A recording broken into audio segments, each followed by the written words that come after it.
வணக்கம்.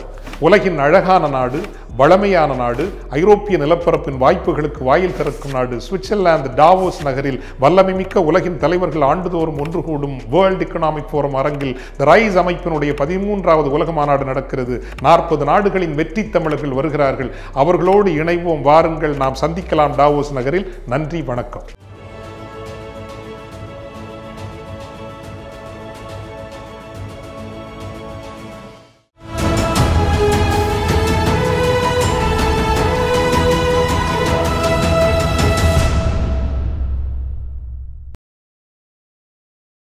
சார் வணக்கம். சார் வணக்கம்.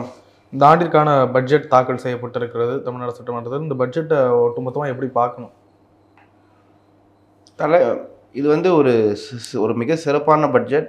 தலைவர் சொன்ன மாதிரி ஹியூமனிட்டேரியான பட்ஜெட். அப்படின்னா எல்லா திராவிட மாடல் பட்ஜெட்டும் மாதிரி யாருமே விட்டு போயிடக்கூடாது. எந்த தரப்பு மக்களும் சரி, எந்த துறையும் சரி, எந்த தமிழ்நாடு பகுதியும் சரி வளர்ச்சியில் வந்து பின்தங்கிடக்கூடாது அப்படின்னு ஒரு போடப்பட்ட பட்ஜெட்.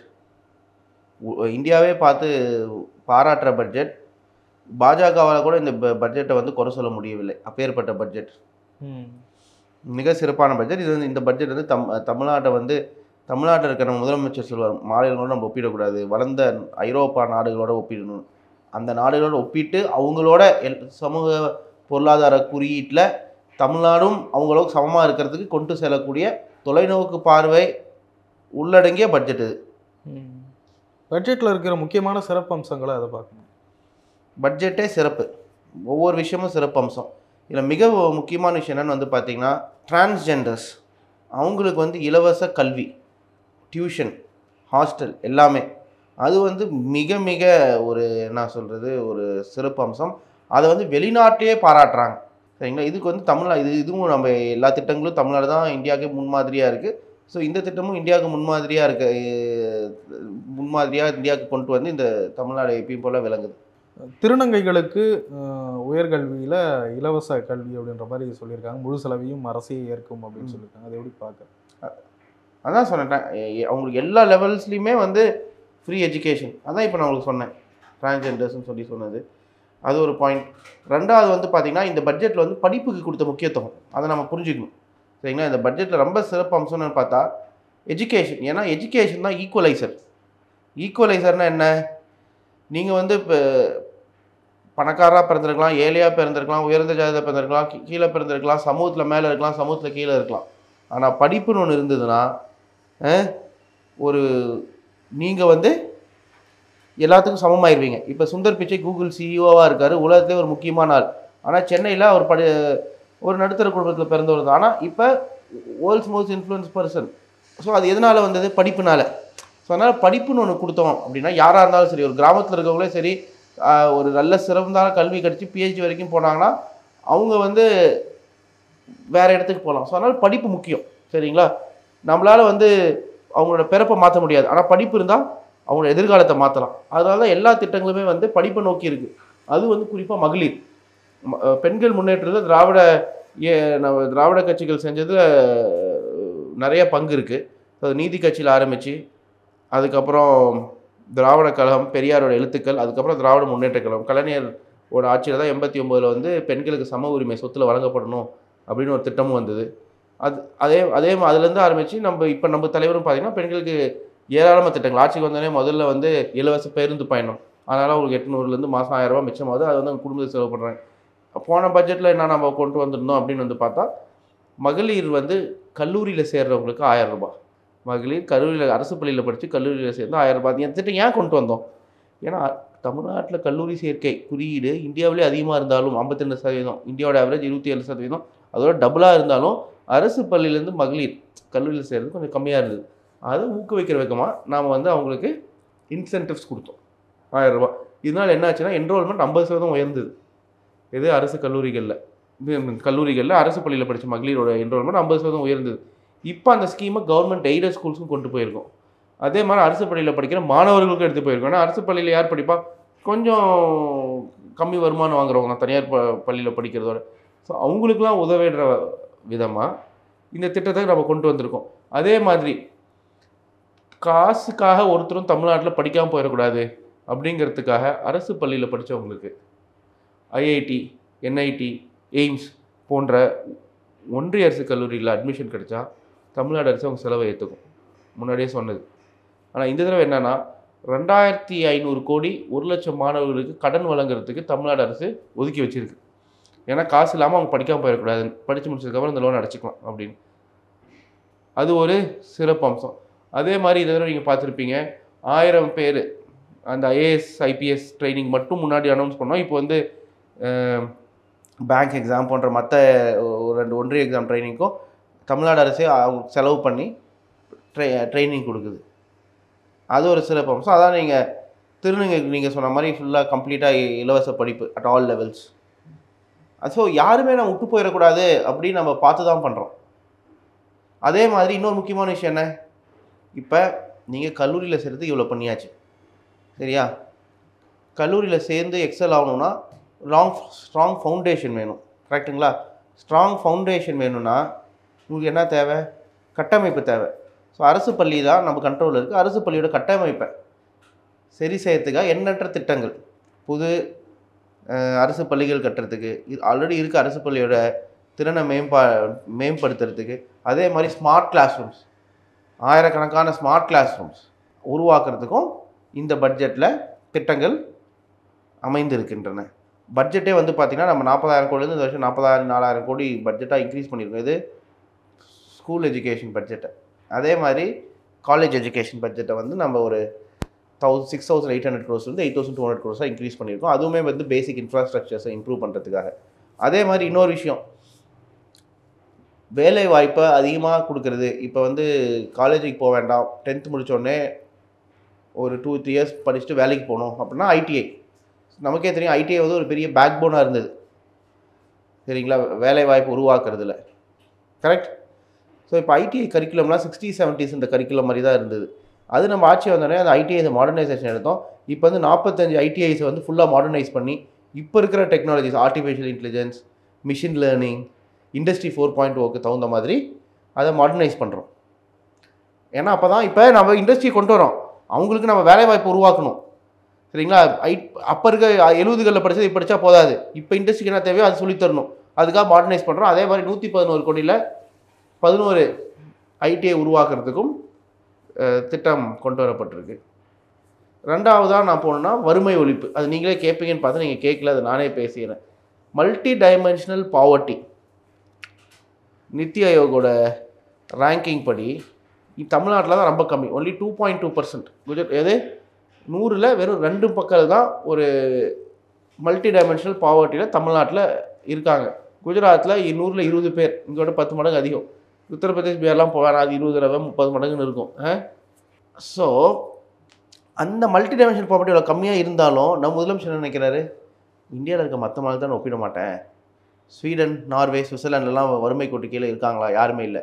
அப்படின்னா தமிழ்நாட்டில் யாரும் வறுமை கோட்டு கீழேயே இருக்கக்கூடாது, ஒருத்தர் கூட தமிழ்நாட்டில் உணவு இல்லாமல் தங்குறதுக்கு வீடு இல்லாமல் இருக்கக்கூடாதுன்னு சொல்லி தான் நம்ம இந்த திட்டத்தை இப்போ ஒரு புது திட்டம் உருவாக்கியிருக்கோம். அது என்னென்னா தமிழ்நாட்டில் இருக்கிற போரஸ்ட் ஆஃப் த புவர், ஏழைகளிலும் ஏழைகள் 5 லட்சம் குடும்பங்களை கண்டுபிடிச்சி அவங்களுக்கு எல்லா உதவியும் செய்யணும் சரிங்களா. அப்பா அம்மா இல்லாத குழந்தைங்களாக இருக்கலாம், அவங்க முதியோர்களாக இருக்கலாம், யாராக வேணாலும் இருக்கலாம், அவங்களுக்கு என்ன உதவியை செஞ்சு அவங்கள வந்து சமுதாயத்தில் ஓரளவுக்கு கொண்டு வந்து நிறுத்தணும், அவங்க வந்து அந்த ஏழ்மையிலேருந்து அவங்கள எடுத்துகிட்டு வரணும் அப்படிங்கிற திட்டம். இது எனக்கு தெரிஞ்சு எந்த மாநிலமே இந்த திட்டத்தை கொண்டு வந்ததில்லை. இதுக்கு அப்புறமே எதை 20,000 கோடி ஒதுக்கியிருக்கோம். எடப்பாடி பழனிசாமி சொல்கிறாரு இந்த பட்ஜெட்டே ஒரு காணல் நீர், ஒன்றுமே இல்லை அப்படின்ற. எடப்பாடி தான் காணல் நீர். அதுக்கப்புறம் பாருங்கள், இதிலே நான் சேர்ந்து வரேன். இந்த இதுக்கப்புறம் யாருமே வந்து தமிழ்நாட்டில் இருக்க கிராமத்துகளில் குடிசை வீட்டில் இருக்கக்கூடாது, எல்லாருக்குமே ஒரு வீடு தேவை அப்படிங்கிறதுக்காக 8 லட்சம் வீடு, எப்படி 8 லட்சம் வீடு அவங்களுக்கு கட்டி தரத்துக்கு நம்ம இந்த தடவை திட்டங்கள் கொண்டு வந்திருக்கோம். 2030க்குள்ளார தமிழ்நாட்டில் ஒருத்தர் கூட ஓட்டு வீட்டில் குடிசை வீட்லையோ இருக்கக்கூடாது, எல்லாருக்கும் ஒரு வீடு இருக்கணும், அவங்களுக்கு இடம் கொடுத்து அவங்களுக்கு வீடு கட்டி தரது தமிழ்நாடு அரசாங்கத்தோட பொறுப்பு. அந்த திட்டம் அறிவிக்கப்பட்டிருக்கு. ஸோ இது வந்து ஃபுல்லாக வறுமை ஒழிப்புக்காக. தொழில் வளர்ச்சிக்கு போவோம். தொழில் வளர்ச்சினா எல்லாரும் மாநிலம் எடுத்துட்டிங்கன்னா, இப்போ குஜராத் எடுத்திங்கன்னா அகமதாபாத்தில் மட்டும்தான் இருக்கும், மகாராஷ்டிரா போயிட்டிங்கன்னா பூனே, பாம்பே மட்டும்தான். ஆனால் இங்கே எல்லா இடத்துலையும் வளரணும். தூத்துக்குடியில் 2000 ஏக்கரில் ஏரோஸ்பேஸ் விருதுநகரில் ஜவுளி பூங்கா, சேலத்தில் ஜவுளி பூங்கா, கோயம்புத்தூரில் என்ன சொல்லுங்கள் பார்ப்போம், ஐடி ஹப் 20 லட்சம் ஸ்கொயர் ஃபீட்டில் 1100 கோடியில். அதே பரவலாக ஒரு இடம் விட்டு போகாமல் மதுரையிலையும் அதே மாதிரி நியோ டைடல் பார்க் பார்த்தா தமிழ்நாடு ஃபுல்லாக ஒரு இடம் விட்டு போகாமல் எல்லா இடத்துக்கும் தொழில் வளர்ச்சி. ஸோ அதனால் இது வந்து ஆல் என்கம்பாசிங் ஒரு திராவிடியன் மாடல் பட்ஜெட். கடன் அதிகரிச்சிருக்குது, ஒரு 8 லட்சம் கோடி கடன் இருக்குது அப்படின்றாங்க சார். முதல்ல கடனை வந்து நம்ம அப்சல்யூட் நம்பர்ஸ்லேயே பார்க்கக்கூடாது சார். இப்போ ஒருத்தருக்கு 1 லட்சம் சம்பளம் வருதுங்க, அவர் கடன் 2 லட்சம் இருக்குது. இன்னொருத்தருக்கு 10 லட்சம் சம்பளம் வருது மாதம், கடன் 3 லட்சம் இருக்குது. யாரோட நிதி நிலைமை மோசம்? 1 லட்சம் சம்பளம் வாங்குறவங்க 2 லட்சம் கடன், 10 லட்சம் சம்பளம் வாங்குற 3 லட்சம் கடன். ஸோ கடன் 10 லட்சம் சம்பளம் வாங்க தானே கடன் 3 லட்சம் இருக்குது, அவரோட நிதி தானே மோசம். அப்படி எடுத்துக்கலாமா? அப்படி எடுத்துக்க முடியுமா? ஏன் முடியாது சொல்லுங்கள் சார், ஏன் எடுத்துக்க முடியாது? ஏன்னா அவர் 10 லட்சம் சம்பாதிக்கிறாருங்க, அவர் வருமானத்தில் 30% அவர் கடன். இவருக்கு 1 லட்சம் சம்பாதிக்கிற 2 லட்சம் கடன், அவர் வருமானத்தில் 100% கடன். எப்படி? 100% கடன். ஸோ கடனை வந்து நம்ம சதவீதத்தில் பார்க்கணும். நமக்கு என்ன வருமானம், அது என்ன சதவீதம் கடன். ஸோ அப்படின்னா ஜிடிபியில் என்ன சதவீதம் கடன், அதை தான் நம்ம பார்க்கணும். சரிங்களா? நம்ம 2011 ஆட்சி விட்டுட்டு போகும்போது நம்ம ஜிடிபி டெப்ட் டு ஜிடிபி ரேஷியோம்பாங்க, அது 17% தான் இருந்தது. ஆனால் எடப்பாடி ஆட்சி விட்டு போகும்போது 28%. அதை நம்ம குறைச்சி 25% ஆக்கியிருக்கோம். ஸோ எல்லா மாநிலங்களும் எல்லா நாடுகளிலும் ஜிடிபி எல்லா வருஷமும் அதிகரித்து தான் இருக்கும். எவ்வளோ அதிகரிக்குங்கிறது தான் விஷயம். சரிங்களா? ஒன்றுங்க. ரெண்டாவது, கடனும் அதிகரித்து தான் இருக்கும் நம்பரில். ஆனால் ஜிடிபி க்ரோத் வந்து கடன் அதிகரிச்சிச்சுன்னா உங்களோட கடன் சதவீதம் in comparison to GDP will reduce. அதான் தமிழ்நாடு நடக்குது. ஏன்னா Tamil Nadu one of the fastest growing states in India. So நம்ம ஆட்சி வந்ததுக்கப்புறம் வேகமாக வளர்கின்றது. எடப்பாடி பழனிசாமி சொல்றாரு, நாங்கள் கொண்டு வந்த நல்ல திட்டத்தெல்லாம் நிறுத்திட்டு அந்த நிதியை கொண்டு வந்து தான் எங்கள் மாணவர்களுக்கு. எடப்பாடி எந்த திட்டத்தை 2020-21 பண்ணாரு? மடிக்கணினி கொடுக்கல, தாலிக்கு தங்கம் 2019 நிறுத்திட்டாங்க, இருசக்கர வாகனம் நிறுத்திட்டாங்க. அதில் என்ன திட்டம்? ஏதாவது ஒழுங்கான திட்டம் இருந்ததா அதிமுகவில்? நான் பாருங்கள், எதிர்காலத்துக்கான திட்டங்கள், படிப்புக்கான திட்டங்கள். ஏன்னா ஒரு மகளிருக்கு வந்து படிப்பு இருந்துன்னு வச்சுக்கோங்க, மாதம் அதனால் அவங்களுக்கு 50,000 சம்பளம் வரும். இப்போ நம்ம 1000 ரூபாய் கொடுக்கறதுனால எண்ணற்ற மகளிர் படிக்க போகிறாங்க. அவங்களாம் மாதம் எவ்வளோ வரும்? 40,000 சம்பளம் வரும் படிக்கிறதுனால. நீங்கள் ஒரு தடவை தாலி தங்கத்துக்கு காசு கொடுத்தீங்கன்னா அது ஒரு தடவை 40,000 50,000. ஏன்னா படிப்பு என்பது அழியா சொத்து. இப்போ இன்னொரு விஷயம் நம்ம புரிஞ்சுக்கணும் சார். தமிழ்நாடோட வருவாய் பற்றாக்குறை எடப்பாடி -66,000 கோடியில் விட்டுட்டு போனார். கொரோனா காரணம் போய் சொல்லுவாங்க. ஆனால் கொரோனாவுக்கு முன்னாடியே -50,000 கோடி. நம்ம ஆட்சிக்கு வந்த உடனே ஒரு 6 மாதம் பெரும் கோவிட் பேரிடரை பார்த்தோம். அப்புறம் இப்போ 2 மிகப்பெரிய சைக்ளோன், அதுக்கு ஒன்றிய அரசு 1 ரூபா கூட நிவாரணம் தரல. நீங்கள் குஜராத்துக்கு போய் பாருங்கள், இங்கே 120 சென்டிமீட்டர் மழை பெஞ்சுது. தமிழ்நாடு வரலாற்றிலே இல்லாத மழை, 150 வருஷத்தில் பெய்யாத மழை 120 சென்டிமீட்டர். ஆனால் குஜராத்தில் பெஞ்சது 30 சென்டிமீட்டர். அதுக்கு இந்த பாரத பிரதமர் ஹெலிகாப்டரில் அடுத்த நாளே போகிறாரு, 1,00,000 கோடிங்கிறாரு, அப்புறம் 2,000 கோடிங்கிறாரு, அறிவிக்கிறாரு. இறந்து போன ஒவ்வொருத்தருக்கும் ஒன்றிய அரசு காசுலேருந்து 2 லட்சம் தராரு. தமிழ்நாட்டுக்கு ஏதோ கொடுத்தாங்களா? ஒன்றுமே கொடுக்கல. 2005 டிசாஸ்டர் மேனேஜ்மெண்ட் ஆக்ட் படி எல்லா மாநிலங்களுக்கும் வருஷந்தோறும் ஒரு காசு தர வேண்டும். அதில் ஒரு பாதி பங்கு நமக்கு ஜூன்லேயே கொடுத்துட்டாங்க. ஜூலையில் ஒரு பங்கு தந்திருக்கணும், அந்த பங்கை தரல. அது இந்த பேரிடர் வந்தோடனே கொடுத்தாங்க. அந்தளவுக்கு கேவலமான ஆளுங்க இவங்க புறக்கணிக்கிறாங்க. அதே மாதிரி இந்த செஸ்ஸுன்னு போட்டு தமிழ்நாட்டுக்கு வர வேண்டிய காசு குறைஞ்சிட்டே இருக்குது. இப்போ 100 ரூபாயில் 42% மாநிலங்களோட பகிரணும். எவ்வளவு? 100 ரூபாயில் 42% மாநிலங்களோட பகிரணும். அப்படின்னா 100 ரூபாயில் 42 ரூபாய் மாநிலங்களோட பகிரணும். ஆனால் இந்த செஸ் சர்ச்சார்ஜை வந்து இவங்க அது 25% போடுறான். இப்போ செஸ் சர்ச்சார்ஜுக்கு வந்து 2% போடலாம், 3% போடலாம். ஏன்னா ஒரு ஸ்பெசிஃபிக் ஸ்கீம்ஸோ இவங்க என்ன பண்ணுறாங்க, இந்த செஸ் சர்ச்சார்ஜ்னா என்னென்னா, அது வந்து இப்போ மாநிலங்களுக்கு வந்து காசு போகுது, அந்த காசு வந்து பிரித்து மாநிலங்களுக்கு தரணும். ஆனால் செஸ் சர்ச்சார்ஜ் வந்து ஒன்றிய அரசு எடுத்து வச்சுக்கலாம் ஒரு ஸ்பெசிஃபிக் திட்டத்துக்காக, மாநிலங்களோட பிரிக்க தேவையில்லை. ஸோ செஸ் சர்ச்சார்ஜே வந்து 25% உயர்ந்துச்சு சார். 100 ரூபாயில் 25 ரூபாய் செஸ் சர்ச்சார்ஜுக்கு போயிடுது. அப்படின்னா ஒன்றிய அரசுக்கு மாநிலங்கள் மூலமாக 100 ரூபாய் வருது. அதில் 42% பிரித்து கொடுங்கன்னா ஃபஸ்ட்டு அவன் 25 ரூபாய் எடுத்துருவான். 75 ரூபாயில் 42%. அப்படின்னா எவ்வளோ ஆச்சு? 30% மாநிலங்களுக்கு வருது. ஸோ சொல்கிறது 42%, ஆனால் வரது 30%. அப்படின்னா 12%. வேர் ஹஸ் இட் கான்? ஒன்றிய அரசுக்கு. ஸோ இதனால் நமக்கு வர காசு குறையுது, ஜிஎஸ்டி காம்பன்சேஷனால் குறையுது. சரிங்களா? இந்த செஸ் சர்ச்சார்ஜ் வச்சு ஒன்றிய அரசு என்ன பண்ணுறான், அவனுக்கு வேணுங்கிற மாநிலத்துக்கு காசு தரான். அவனுக்கு வேணுங்கிற மாநிலம் எது? பாஜகவோட கூட்டில் இருக்க மாநிலம், இல்லை பாஜக ஆள்ற மாநிலம். இதுதான் விஷயம். எடப்பாடி பழனிசாமி சொல்றாரு, எங்க ஆட்சி காலத்துலயும் மத்திய அரசு நிதி கம்மியா தான் கொடுத்தது, ஆனா அதையும் வச்சு நாங்க திறமையா செஞ்சோம். அவங்க எடப்பாடி ஆட்சி காலத்தில் தான் வந்து திட்டங்கள் எதுவுமே செய்யறதுக்கு காசு இல்லை. அரசு ஊழியர்கள், அரசு திருப்பி சொல்லுங்க, ஊழியர்கள் பென்ஷன் கொடுக்கறதுக்கு காசு இல்லாதனால ரிட்டையர்மெண்ட் 58லேருந்து 59, 59லேருந்து 60, 60லேருந்து 61 ஆக்கிட்டு இருந்தாங்க. திமுக ஆட்சி வரலன்னு வச்சுக்கோங்க, அரசு ஊழியருக்கு ரிட்டையர்மெண்ட்டே கிடையாது. சாப்பிட்ற வரைக்கும் வேலை செஞ்சுட்டு தான் இருந்திருக்கும். உண்மை தானே? நடந்து தான் நடக்கல நான் சொல்கிறது, இல்லை நான் கற்பனையில் பேசுகிறேண்ணா. நடந்தது தானே? எடப்பாடிலாம் இந்த ராணி இருக்கா பேசுறதுக்கு பட்ஜெட்டை பற்றி? பட்ஜெட்னா என்னன்னு தெரியுமா அவருக்கு? பொருளாதாரம்னா என்னன்னு தெரியுமா? நம்பர் கணக்குன்னா என்னன்னு தெரியுமா? வழக்குன்னா என்னன்னு தெரியுமா? ஒரு தடவை சொன்னார் பாருங்கள், புத்தகம் உள்ளார வச்சுருக்கேன்னு. அந்த மாதிரி தான். அதனால் அவருக்குலாம் எதுவும் புரியாது சார். தொலைநோக்கு பார்வைன்னு என்னன்னு தெரியுமா? ஏதோ பாலத்தை கட்டணுமா, அதில் 20% நம்ம சொந்தக்காரங்களுக்கு கான்ட்ராக்டை கொடுத்தோமா, 20% வாங்கினோமா, மீதியை வர லாபத்தில் இன்னொரு 20% வாங்கினோமா, ஜோப்பில் போட்டோமா, அதை வச்சு சொத்தை வாங்கினோமா, அவ்வளோதான் அவருக்கு தெரியும். அதுக்கு மேலே அவ்வளோ அவருக்கு தெரியாது. சார் நிறைய விஷயங்களை போயிருந்தோம். நன்றி. நன்றி. Let's build our bright future with the scenic wonders of Switzerland. The RISE 13th Global Tamil Entrepreneurs and Professionals Summit from 7th to 9th June 2024 in Davos.